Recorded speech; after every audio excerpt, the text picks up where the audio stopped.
नमस्ते। आमे आरंभ करथिले आरदृश्य कविता सीताकांत महापात्रंक रचित आरदृश्य एवं यह होची एक मिथ संबलित कविता।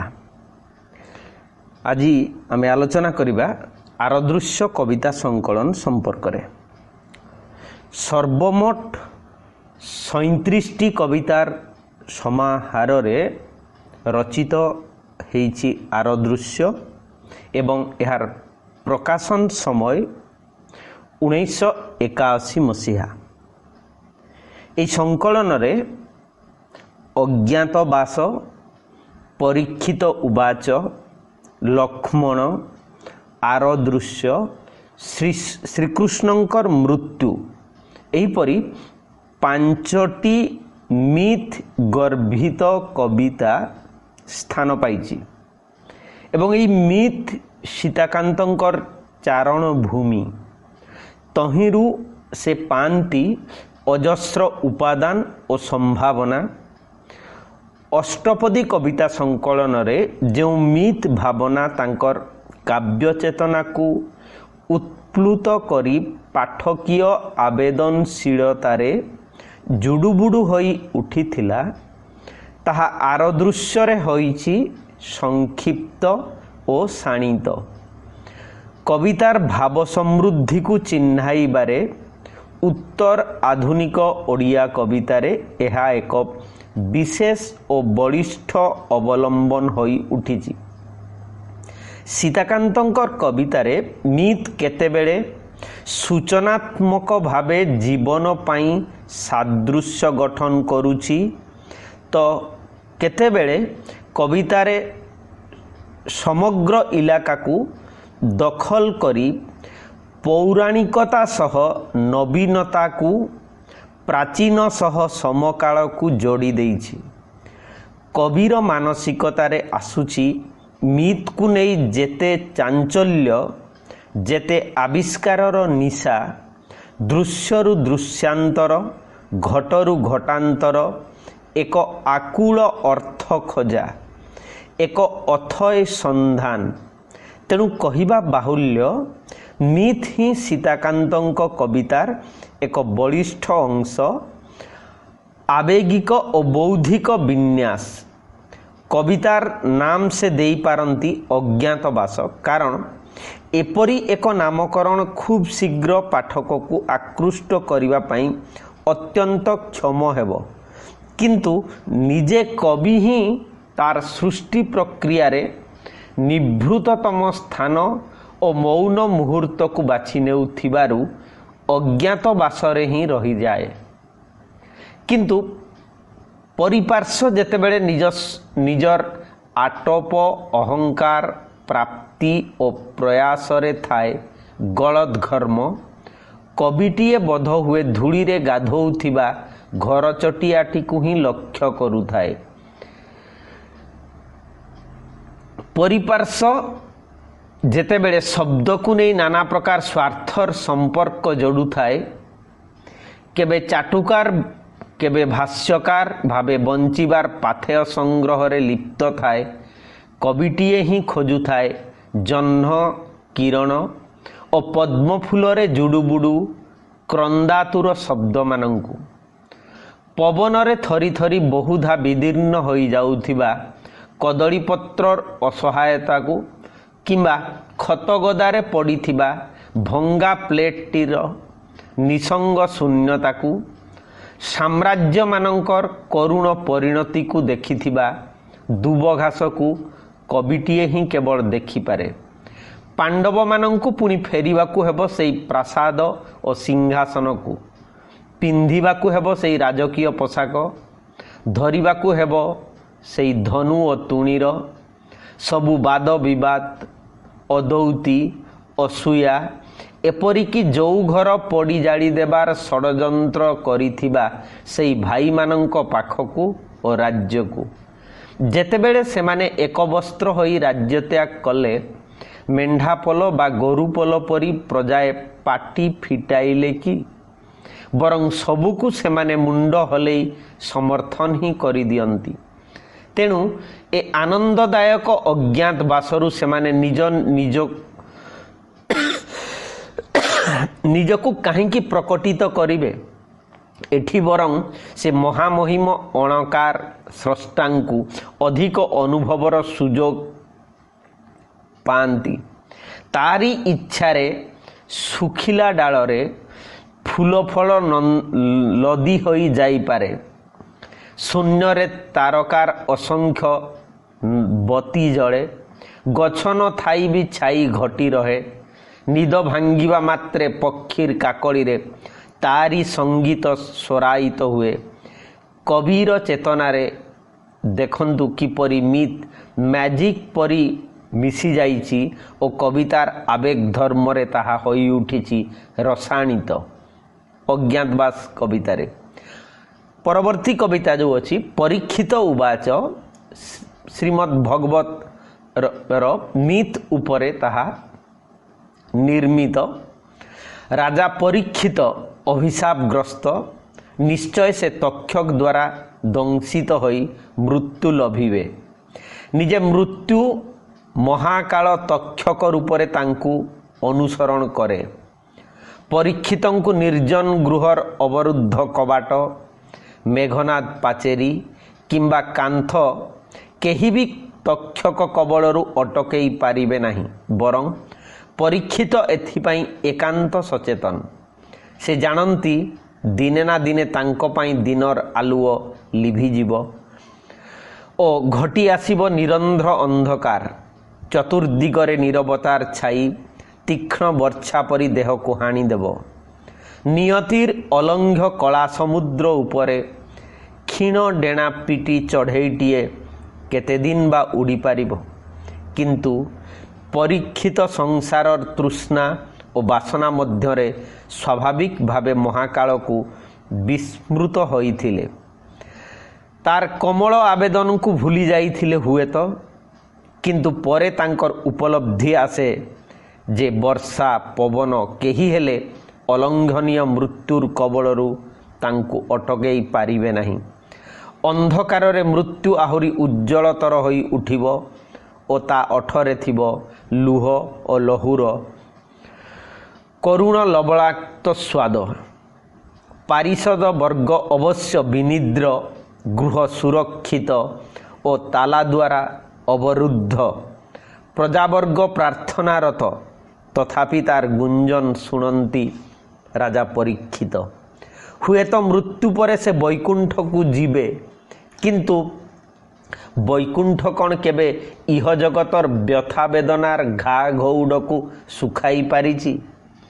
क्यों अविस्मरणीय समयरु मनीषर अलंघ्य नियति भावे समय परी अदृश्य और मृत्यु परी निष्ठुर सही महाकाल पछे पछे लागी रहिछि। खजी बुलुछि असत्य और अन्यायर फाट और कला मानंकु। ता भीतर देई से शरीर मध्यरे प्रवेश करिबो एकांत निशब्दरे। शब्द माने सेठी विफल। जेते जोड़ीबाकू सी देबाकू बा ताली पकाइबाकू चेष्टा कले भी तार विपुल नेतृत्व भीतरु रक्षा नहीं। अज्ञतावशत किंतु राजा निबुज प्रासाद मध्यरे निज सत्ता को लोकलोचनरु लुचेई रखी छटपट हेबा ही सार हुए। तेणु परीक्षित प्रार्थना करती, हे अज्ञानर नीलबन्या मो क्षुधार्थ आशा अतृप्त स्वप्न सकलंकु मुखा खोली थरटे देखेई बुड़ेई दे डुबेई दे। भयंकर मुहूर्तर दीर्घ नीरवतारे पृथिवीर एई दिदिनिया हाटर छद्रमी छाईंक पछरे लुचिथिबा देखी न देखुथिबा सेई आखि जोड़ीक। सुखिला माटीरे लुचिथिबा मंजीटीए तार लक्ष्य गछटीए रे परिणत हेबा और शेषकु मृत्युर ललजिहारे दिने निश्चिन्न होई जिबा। समुद्रर जेउ गभीरतारे अछि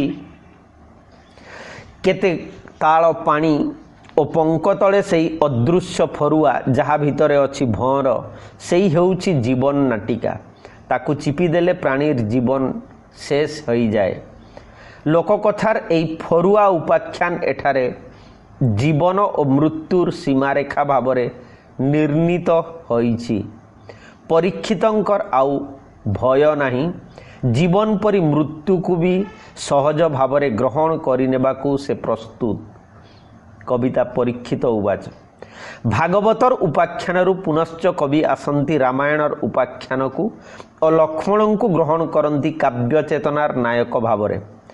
ଆଜୀବନ ନତ ମୁଖରେ ଭୂମିଲଗ୍ନ ହୋଇ ଲତାର କଅଁଳ ବିଦ୍ରୁମ ପରି ସୀତାଙ୍କର ପାଦ ଦୁଇଟିକୁ ହିଁ ସେ ଦେଖୁଥିଲେ।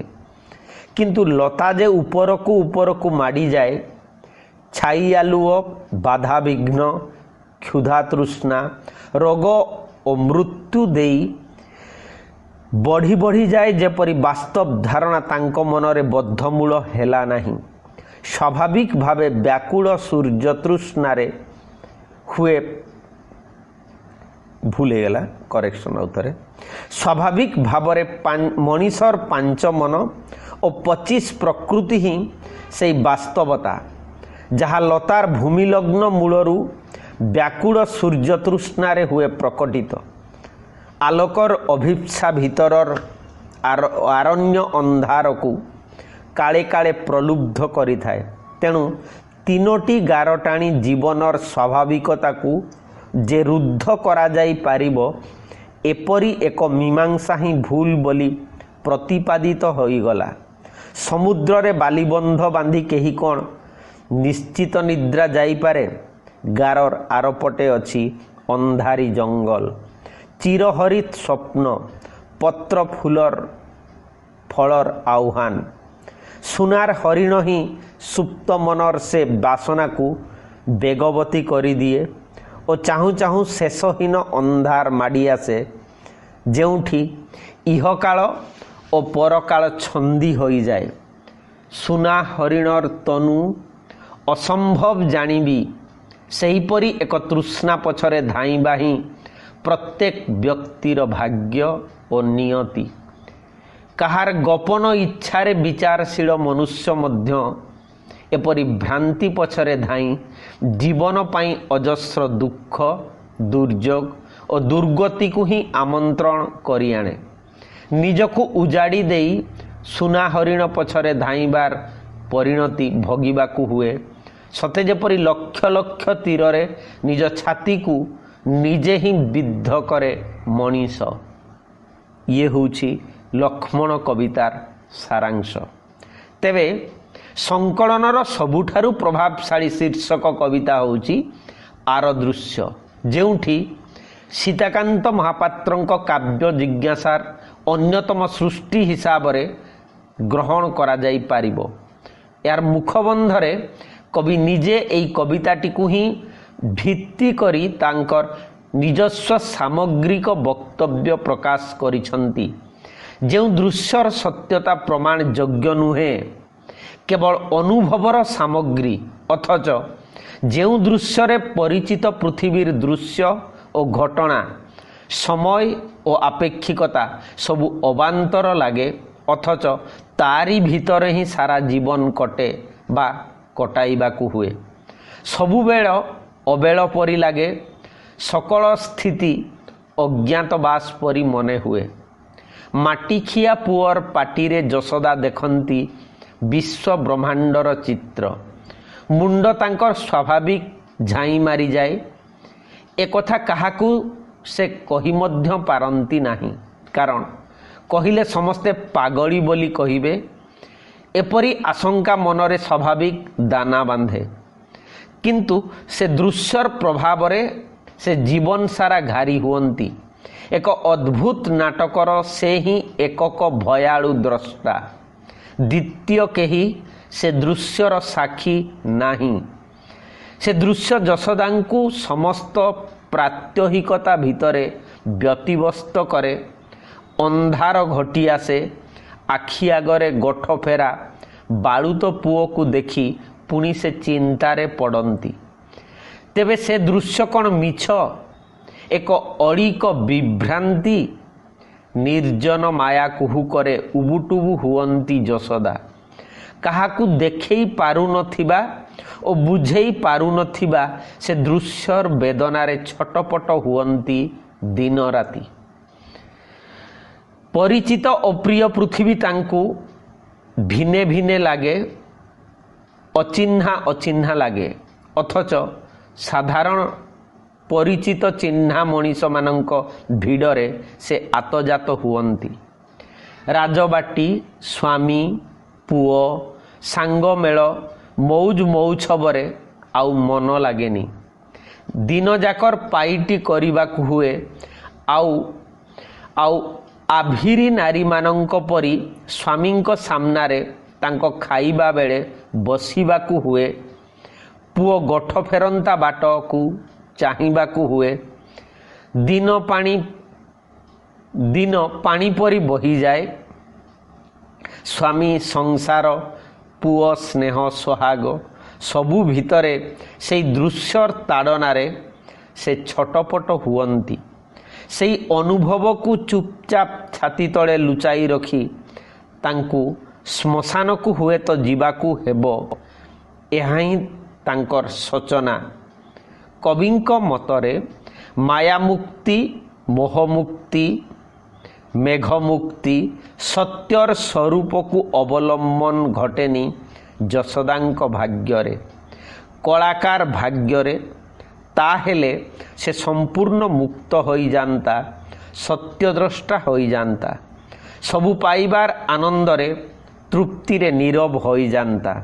ତାର ଭାଗ୍ୟ କିନ୍ତୁ ନିଆରା।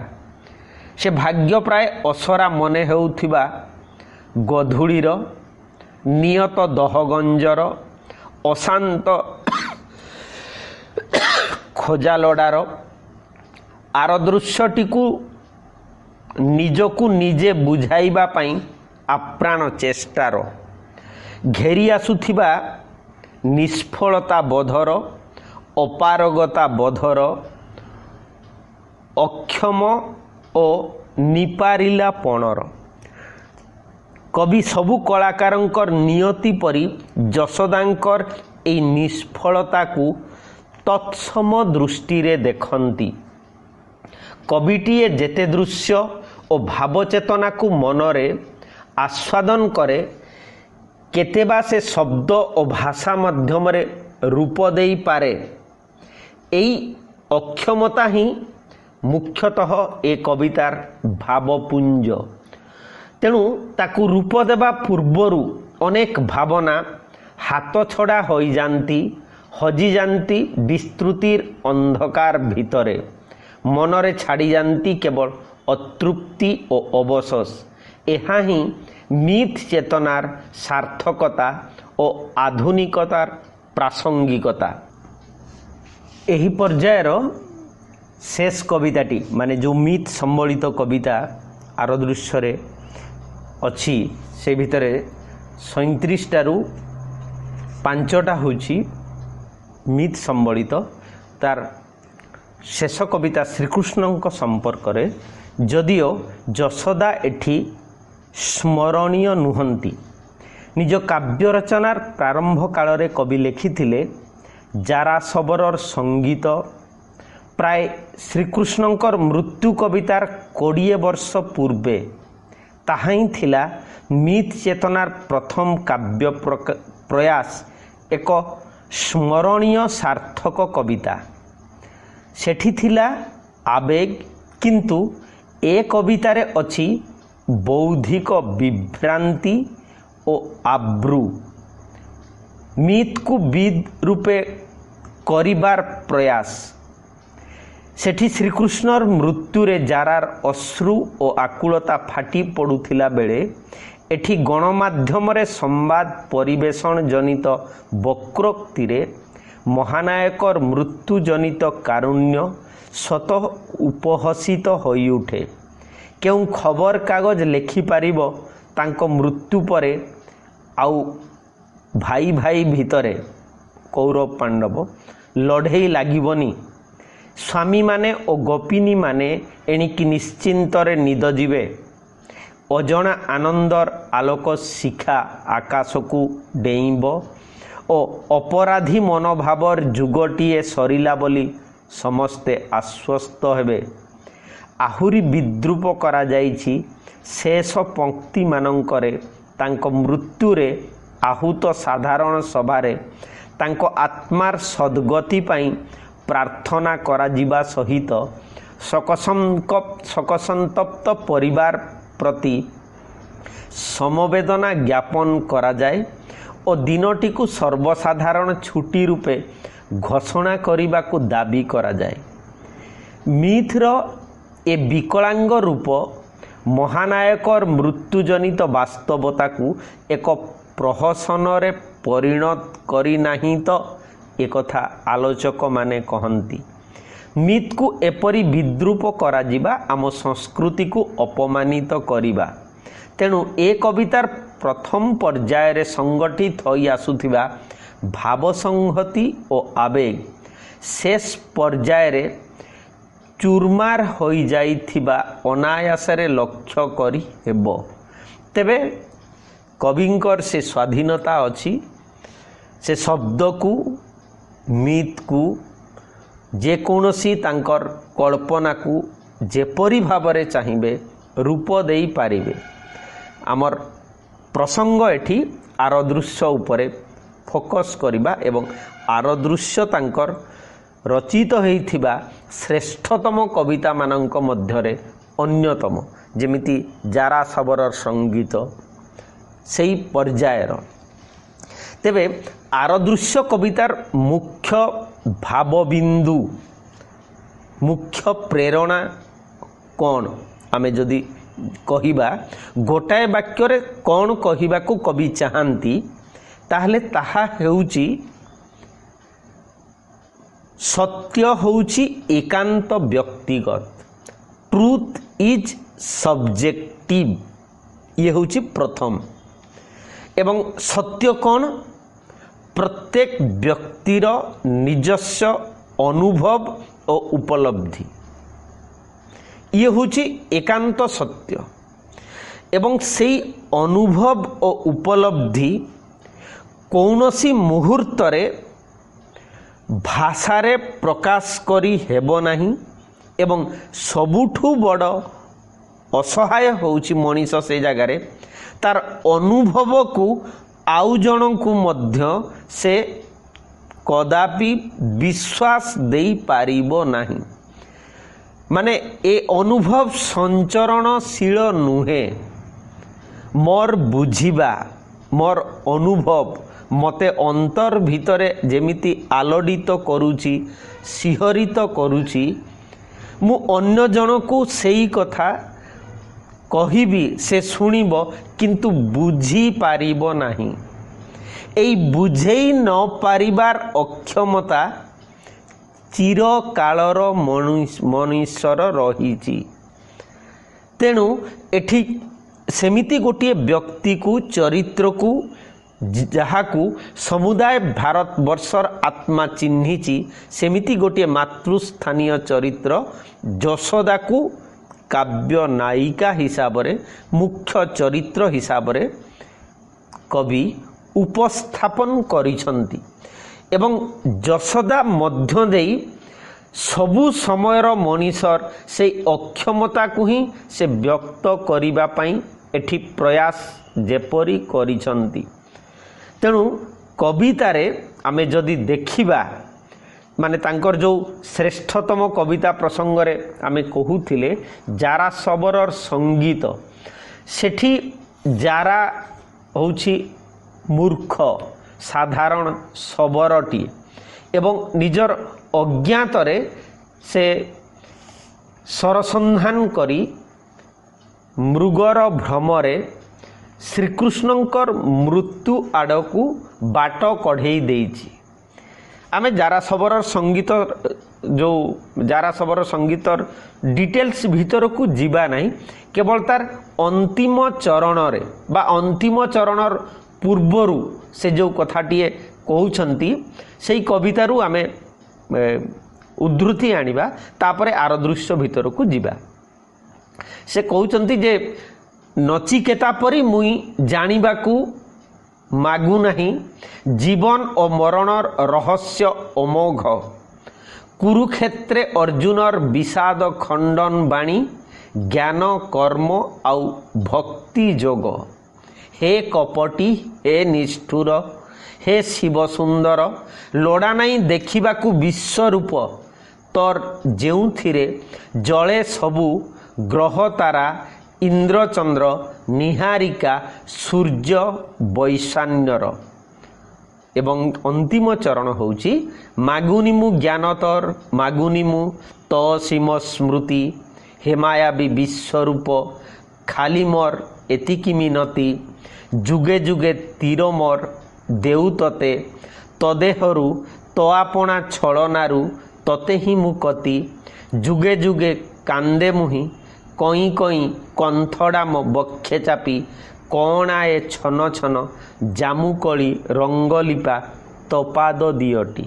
तेणु एठी जारार श्रीकृष्ण प्रति आत्मीयता आंतरिकता स्नेह श्रद्धा एवं निजकू संपूर्ण भावरे ढाली देबार जो मानसिकता रही आरदृश्य कवितारे एक भिन्न रकमर वातावरण। प्रथमटी होची आरदृश्य होची विश्वरूप दर्शन एवं विश्वरूप दर्शन आमे बेसी तत्व धर्म आध्यात्मिकता आड़कू जीवा नहीं। जहा होची प्रथम रे या पूर्वरु मध्य कहली जे व्यक्तिगत अनुभूति अनुभव जहाकू शब्द रे व्याख्या करी हेबो नाही बा काहाकू बुझेई देई हेबो नाही एवं जड़े सचेतनशील प्राण जदि चाहिब सेमिति अनुभूति लाभ करि पारिबो। तेणु विश्वरूप होउची स्थूल ऊर्ध्वरे थिबा सूक्ष्म को दर्शन करिबा। एई मायार आरपटे सत्यर संदर्शन दृश्यर ऊर्ध्वरे जो आरदृश्य रही ताकू अनुभव करिबा देखिबा। आमे समस्ते जानिबा जरूरी व्यक्ति जीवनर सार्थकता होउची बा चरमतम लक्ष्य होउची से आरदृश्य दर्शन करिबो एवं तांकर बस दर्पण रे सूर्यास्त बोली जो कविता अछि से कवितार गोटे धाड़ी रे मध्य एमिति से कहिसंती समस्ते माने धाई चली मिसिबाकू से ज्वलंत अग्नि रे सेठी मध्य से विश्वरूपर कल्पना रे कहते जे थरी उठे काकुस्थ अर्जुन माने सेठी अर्जुनर विश्वरूप दर्शन प्रसंग आसी एठी आसी आरदृश्य रे जशोदांकर विश्वरूप दर्शन। बस दर्पण रे सूर्यास्तर समस्या भिन्न सेठी भय जड़ सड़ एठी गोटे रकम संपर्क शून्यता निसंदेह ज्ञान माने ज्ञाति कुटुंब आत्मीय स्वजन समस्ते अछंती जशोदांकर पाखे पाखे किंतु शैशवरे जो गुरुंडी गुरुंडी एरुंडी उपरे माधव बसीछि जाई मातांको आड़कू अनाई अनाई माटी देउछि खाई एवं ता परवर्ती घटना होउछि जे से देखिछंती जो दृश्य से दृश्य को से भूली पारु नाहंती। एबे आमे कहिबा से गुरुंडी बा अवस्थारू कविता आरंभ होइछि आरदृश्य फ्लैशबैक रे अतीतर स्मृति रमंथन। एबे संभवतः श्रीकृष्णंकर बयस किशोर वर्ष 12-14 वर्ष हो जीवनी जदिও एठी कोनोसी जगह रे बयसर व्याख्या बा दिया जाई नहीं किंतु कविता आरंभ होइछि प्रथम माने अंश जो अच्छी अनेक दिन हेलाणी से घटना तथापि मु अपाठई गौडुणी भूली पारी नहीं दही गलैला बेले स्वामी थाली सामने बसी रही आउ दीटा खा बोली बड़ेइबा बेले अथवा गठबाहुडा अपेक्षा निर्जन प्रहरे हठात से दृश्य पुणी जल जल भासी उठे मुंडटा केमिति भारी भारी लागे एवं घूरी जाए अचानक अद्भुत कला समुद्र उजाणी लहरी माड़ी आसे एवं तार कला मेघी अंधार जालरे ସୂର୍ଯ୍ୟ ଚନ୍ଦ୍ର ଗ୍ରହ ତାରା ପାହାଡ଼ ଓ ବଣ ମାଛ ପରି କିଲିବିଲି ହାଉଯାଉ ହେଉଥାନ୍ତି। ଅଘଟଣ ଯେଉଁପରି ଦେଖିଥିଲି ତା ପାଟିରେ ସେ କଳା ଦିନରେ। ତେଣୁ ପ୍ରଥମ ଅଂଶରେ ସେ ଯେଉଁ ବିଚିତ୍ର ରହସ୍ୟମୟ ଅତୀନ୍ଦ୍ରିୟ ଅନୁଭୂତି ବିଶ୍ୱଦୃଷ୍ଟି ବା ମହାକାଳ ଗର୍ଭରେ ଯାହା ସ୍ଥାନିତ ହେଇଛି ଏବଂ ସେଇ ମହାକାଳର ସୂତ୍ରଧର ହେଉଛନ୍ତି ସ୍ୱୟଂ ଭଗବାନ ବିଷ୍ଣୁ, ଯିଏ ଏଠି ଶିଶୁ କୃଷ୍ଣ ହିସାବରେ ଯଶୋଦାଙ୍କର କଳମଣ୍ଡନ କରୁଛନ୍ତି ଏବଂ ଏହି ଯଶୋଦାଙ୍କର ଲାଳନ ପାଳନ ସହିତ ସେ ଉତ୍ପୀଡ଼ନାକୁ ମଧ୍ୟ ସ୍ୱୀକାର କରିଛନ୍ତି। ସେହି କୃଷ୍ଣକୁ ସେ ଦଉଡ଼ିରେ ବାନ୍ଧିଛନ୍ତି, ଛାଟରେ ପିଟିଛନ୍ତି, ଆହୁରି କେତେ କ'ଣ ତାଙ୍କ ସହିତ ସେ ଘଟଣା ଘଟିଛି। କିନ୍ତୁ ସବୁଠାରୁ ଏ ଘଟଣାଟା ହେଉଛି ଅତ୍ୟନ୍ତ ପୃଥିବୀର ସବୁ ମା'ମାନଙ୍କ ପାଇଁ ସ୍ୱାଭାବିକ ଘଟଣା। ତେବେ ଏଇ ସ୍ୱାଭାବିକ ଘଟଣା ଭିତରେ ଏକମାତ୍ର ମା ଯାହା ପାଖରେ ଗୋଟିଏ ଅସ୍ୱାଭାବିକ ଘଟଣାଟିଏ ଘଟିଥିଲା ତାହା ହେଉଛି ଆରଦୃଶ୍ୟର ଦର୍ଶନ ବା ବିଶ୍ୱରୂପର ଦର୍ଶନ ଏବଂ ୟାକୁ ମଧ୍ୟ ଆମେ କହିପାରିବା ସତ୍ୟର ସନ୍ଦର୍ଶନ। ଯେଉଁଟା କହୁଥିଲି ଯେ ଟ୍ରୁଥ୍ ଇଜ୍ ସବଜେକ୍ଟିଭ୍, ମୋତେ ଯେମିତି ଲାଗିଛି, ମୋର ଯେମିତି ଅନୁଭବ ହେଉଛି, ତ ସେଇ ଅନୁଭବକୁ ବ୍ୟକ୍ତ କରିବାର ଆଉ ସାମର୍ଥ୍ୟ ନାହିଁ। କାରଣ କହିଲା ମାନେ ପରବର୍ତ୍ତୀ ଅଂଶରେ ମଧ୍ୟ କହିଛନ୍ତି ଲୋକମାନେ କହିବେ ଏକ ତ ଅପାଠୋଇ ଗୌଡ଼ୁଣୀ, ତା ମୁଣ୍ଡରେ ଏସବୁ ଜିନିଷ ନାହିଁ, ସେ ମିଛ କହୁଛି, ବିଭ୍ରାନ୍ତିର ଶିକାର ହେଇଛି। କିନ୍ତୁ ସେଇ ଘଟଣାକୁ ସେ ଯେହେତୁ ଭୁଲି ପାରିନାହାନ୍ତି, ଏବେ ନିତ୍ୟ ନୈମିତ୍ତିକ ଜୀବନରେ ଯେଉଁଟା ଦହି ଗୋଳାଇଲା ବେଳେ ସ୍ୱାମୀଙ୍କର ଥାଳି ସାମ୍ନାରେ ବସି ରହି ଆଉ ଦିଟା ଖା ବୋଲି ବଳେଇବା ବେଳେ ଅଥବା ଗୋଠ ବାହୁଡ଼ା ଅପେକ୍ଷାରେ ନିର୍ଜନ ପ୍ରହରେ, ଇଏ ହେଉଛି ନିତ୍ୟ ନୈମିତ୍ତିକତା। ଗୋଟିଏ ସାଧାରଣ ଗପର ଗୌଡ଼ୁଣୀ, ସେ ନନ୍ଦରାଜାର ସ୍ତ୍ରୀ ମଧ୍ୟ ହେଇପାରନ୍ତି, କିନ୍ତୁ ଏ ଘଟଣା ହେଉଛି ତାଙ୍କର ନିତ୍ୟ ସହଚର ଏବଂ ଏଇ ମୁହୂର୍ତ୍ତରେ ସାମାନ୍ୟ ଅନ୍ୟମନସ୍କ ହେଲେ ସେଇ ଦୃଶ୍ୟ ଦିଶିଯାଏ, ଜଳ ଜଳ ଭାସି ଉଠେ। ଯେଉଁ ମୁହୂର୍ତ୍ତରେ ସେ ଘଟଣା ତାଙ୍କର ମନେ ପଡ଼ିବ ସମ୍ପୂର୍ଣ୍ଣ ଭାବରେ ସେ ଜଡ଼ସଡ଼ ହେଇଯାନ୍ତି, ମୁଣ୍ଡଟା ଭାରି ଭାରି ଲାଗେ, ଘୂରିଯାଏ ଅଚାନକ ଏବଂ ସେଇ ଦୃଶ୍ୟ ହେଉଛି କ'ଣ, ସେ ସତ୍ୟ ହେଉଛି କ'ଣ ଯାହା ଶ୍ରୀକୃଷ୍ଣଙ୍କର ଶୈଶବର ପାଟି ଭିତରେ ଦେଖିଥିଲେ, ଯେଉଁଟା ବିଶ୍ୱରୂପର ବର୍ଣ୍ଣନା ସେଠି କାକୁସ୍ଥ ଅର୍ଜୁନ ହେଇଥିଲା, ଏଠି ହେଉଛି ଅଦ୍ଭୁତ କଳା ସମୁଦ୍ର ଉଜାଣି ଲହରୀ ମାଡ଼ି ଆସେ। ମାନେ ଶିଶୁର ମୁହଁ ଭିତରେ କଳା ସମୁଦ୍ର ଉତ୍ତାଳ ତରଙ୍ଗ ତୋଳି ମାଡ଼ି ଆସୁଥିବ ଏବଂ କଳା ମେଘି ଅନ୍ଧାରୀ ଜାଲରେ ସୂର୍ଯ୍ୟ ଚନ୍ଦ୍ର ଗ୍ରହ ତାରା ପାହାଡ଼ ବଣ ମାନେ ଚାରି ଯୁଗ ଏବଂ ଏ ସୃଷ୍ଟିର ଯାହା କିଛି ଦୃଶ୍ୟ ଅଦୃଶ୍ୟ ସବୁକିଛି ବିଶ୍ୱରୂପର ଆକ୍ଷରିକ ଅର୍ଥ ହେଉଛି ଅଲ୍, ଯାହାକୁ ଭୂମା ବୋଲି ଆମେ କହିପାରିବା, ଯାହାକୁ ସତ୍ୟ ବୋଲି କହିପାରିବା। କିନ୍ତୁ ସ୍ଥୂଳ ଶିଶୁ, ଯୁବକ, ମଣିଷ, ଗଛ ପତ୍ର, ଛପନା କଟି ଜୀବ, ଏଗୁଡ଼ିକ ଯାହା ଦିଶୁଛି ଏଗୁଡ଼ିକ ମିଛ ମାୟା ନୁହେଁ, କିନ୍ତୁ ଏହା ହେଉଛି ଆପେକ୍ଷିକ ବା ଅର୍ଦ୍ଧ ସତ୍ୟ ଏବଂ ପୂର୍ଣ୍ଣାଙ୍ଗ ସତ୍ୟଟିଏ ହେଉଛି କ'ଣ ନା ଯାହା ଆର ଦୃଶ୍ୟରେ ଅଛି। ତେଣୁ ସେଇ ଦୃଶ୍ୟ ଯେତେବେଳେ ସେ ଦେଖିଛନ୍ତି ତା ଭିତରେ ଏ ଯେଉଁ ସୂର୍ଯ୍ୟ ଚନ୍ଦ୍ର ଗ୍ରହ ତାରା ପାହାଡ଼ ବଣ, ସେ ତାଙ୍କର ଅନୁଭୂତି ହେଇଛି ଯେ ମାଛ ପରି କିଲିବିଲି ହେଉଥାନ୍ତି। ମାନେ ସେ ମହାକାଳର ପାଟି ଭିତରେ ଏଇ ଯେଉଁ କେଉଁ ପର୍ବତ ସୃଷ୍ଟି ହେଉଛି ଧ୍ୱଂସ ପାଇଯାଉଛି, ଗ୍ରହ ନକ୍ଷତ୍ର ସୃଷ୍ଟି ହେଉଛନ୍ତି ପୁଣି ଲୀନ ହେଇଯାଉଛନ୍ତି, ପୁଣି ସୃଷ୍ଟି ହେଉଛନ୍ତି। ଇଏ ଯେଉଁ ମହାକାଳର ଚକ୍ରବତ୍ ଗତି ନିରବିଚ୍ଛିନ୍ନ ଚାଲିଛି, ଏଇ ଦୃଶ୍ୟ ସେ ଯେତେବେଳେ ଦେଖୁଛନ୍ତି ତାହାକୁ ହିଁ ସେ କହୁଛନ୍ତି ଯେ ମାଛ ପରି କିଲିବିଲି ହାଉଯାଉ ହେଉଥାନ୍ତି। ଅଘଟଣ ଯେଉଁପରି ଦେଖିଥିଲି ତା ପାଟିରେ ସେ କଳା ଦିନରେ। ଏଠି କଳା ଦିନରେ କହିବାର ଅର୍ଥ ବର୍ଣ୍ଣ ବିଶେଷ ଅର୍ଥରେ ନୁହେଁ, ଗୋଟେ ସ୍ୱତନ୍ତ୍ର, କାରଣ ଦିନର ଅର୍ଥ ହିଁ ହେଉଛି ଆଲୋକ ଉଜ୍ଜଳତା, କିନ୍ତୁ ଆଲୁଅ ଅପେକ୍ଷା ଅନ୍ଧାର ଆହୁରି ଅଧିକ ଉଜ୍ଜଳତର ସତ୍ୟ।